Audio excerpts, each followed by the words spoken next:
I finally got my silver fix.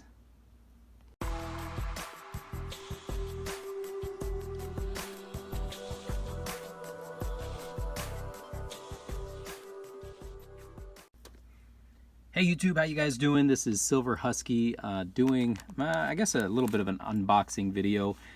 Please don't mind my nails. They're a little bit dirty. I was doing that, what's it called, metal detecting yesterday, so still got a little bit of grime under there. But anyways, just wanted to show you, I finally got to the LCS today, picked up some silver, some interesting stuff about this. We'll talk about it as we're getting through it.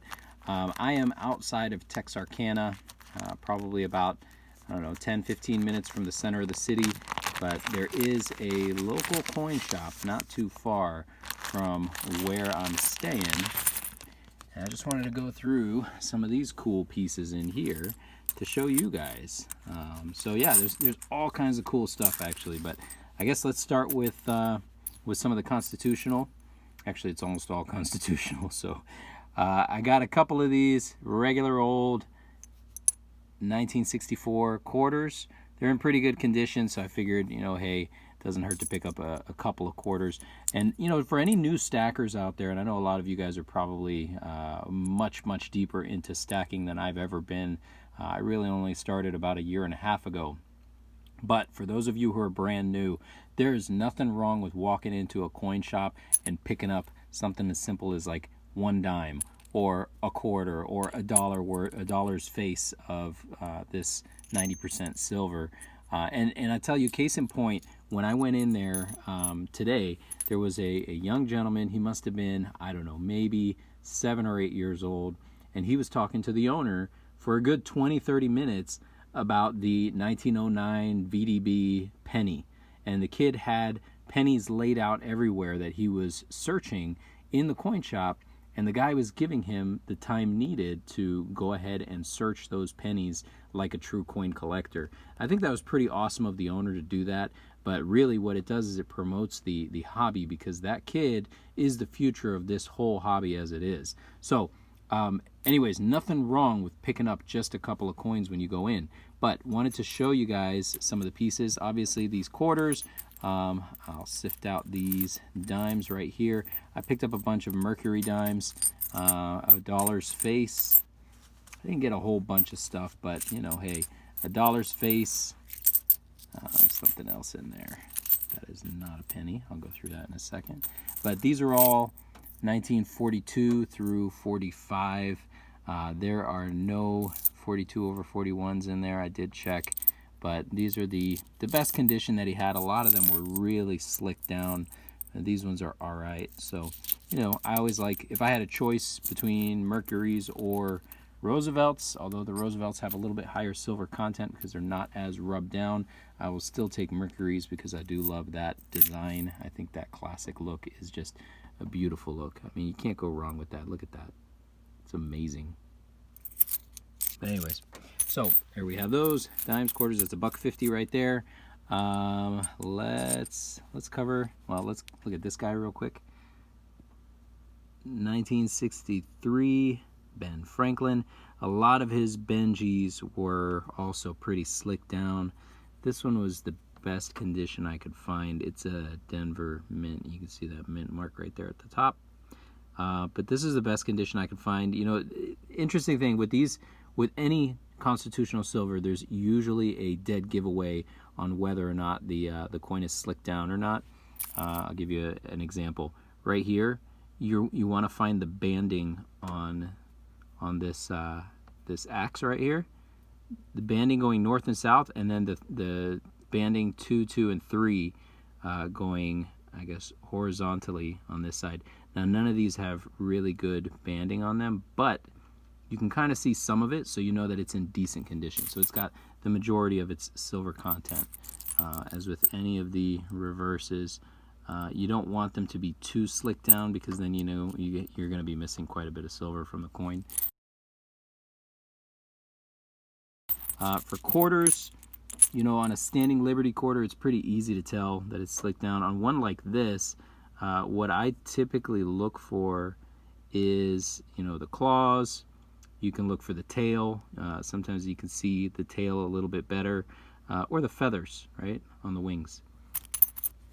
But for this guy, this is a little trickier. What I usually look for is these going horizontally, these little striations going across the bell on the bottom. Right, those are the first to go when it starts to wear down. So if you can see a little bit of it, that's a pretty good coin, right? So, and of course, if you guys have any other thoughts or opinions, please leave them in the comment section below. And I want to talk about these Florins real quick. I picked up 2 Florins. I looked through all of his junk Florin, and you know, I don't know too much about these. This is the Australian Florin from 1961. This one right here, beautiful design. This is 50% silver.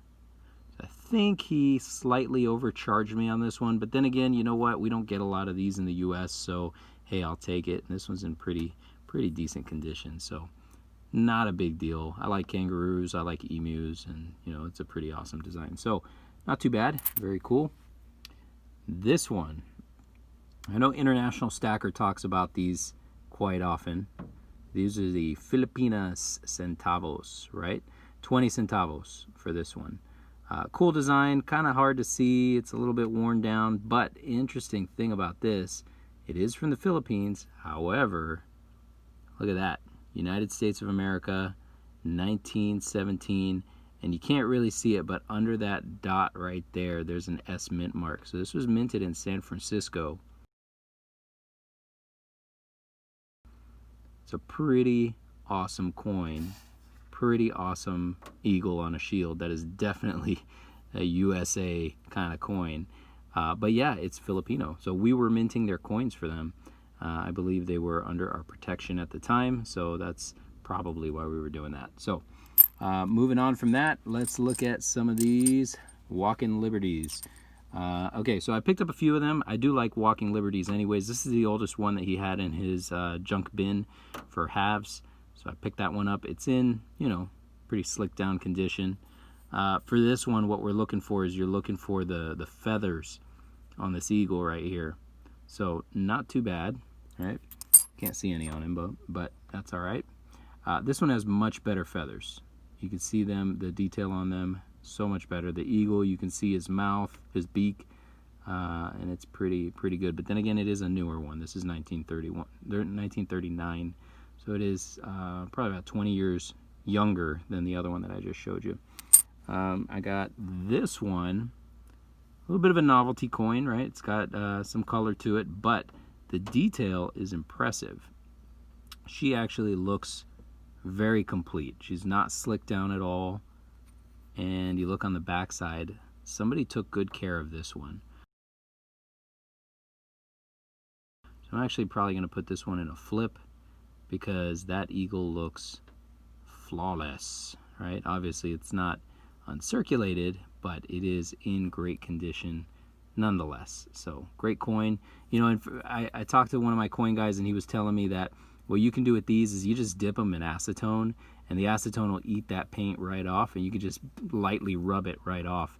It'll come right off, and then you have yourself a nice natural looking coin, and it'll look pretty good. So the last one of these that I want to show you real quickly, this one looks like garbage, right? 1934, but my goodness, look at that rainbow.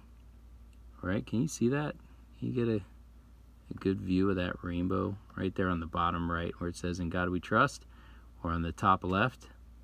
Look at that. You can see just like every color in the rainbow: greens, purples, blues. That's impressive, right?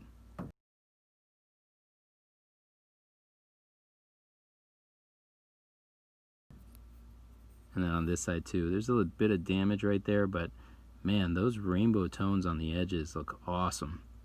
Awesome. I don't know what chemical would have caused that, what reaction causes that on silver to be those colors, but that's beautiful.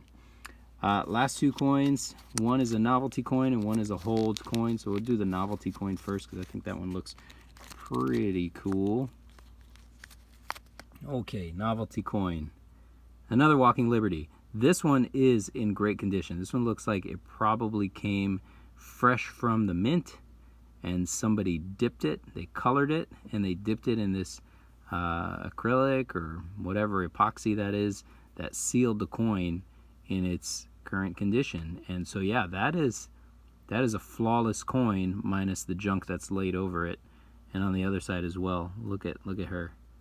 Lady Liberty's looking good, right? She's nice and fresh, and that paint is kind of weird looking, but hey, you know what? That's a cool black background.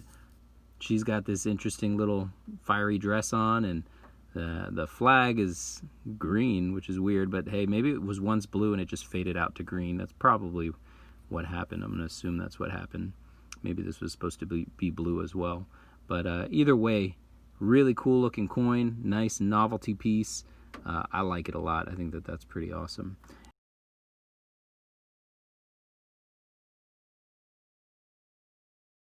And the last piece, which I'm sure you guys were eyeballing from the beginning, this is the seated Liberty $50, and it is hold. So he gave me a much better price on that. It was actually it was buried in the $50 bin, and he was telling the other guy, I don't know who put this in there, you know, it's in the wrong place, and you know, understandably so. I think in this condition without the hole, it's probably between a $40 to $80 coin.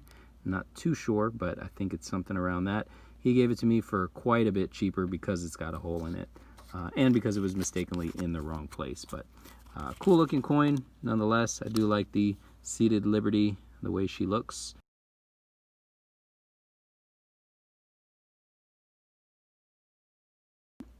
So for those of you who stuck around till the end, just wanted to let you guys know that I'm going to be doing a giveaway. I'm really close to 250 subscribers, so it's going to be a 250 subscriber giveaway. But I wanted to know from you guys, what do you think should be the giveaway coin? I think I'm going to save this one for 500, just because it is, you know, a little bit of a classic piece. So I think that one's going to be off the table for this giveaway.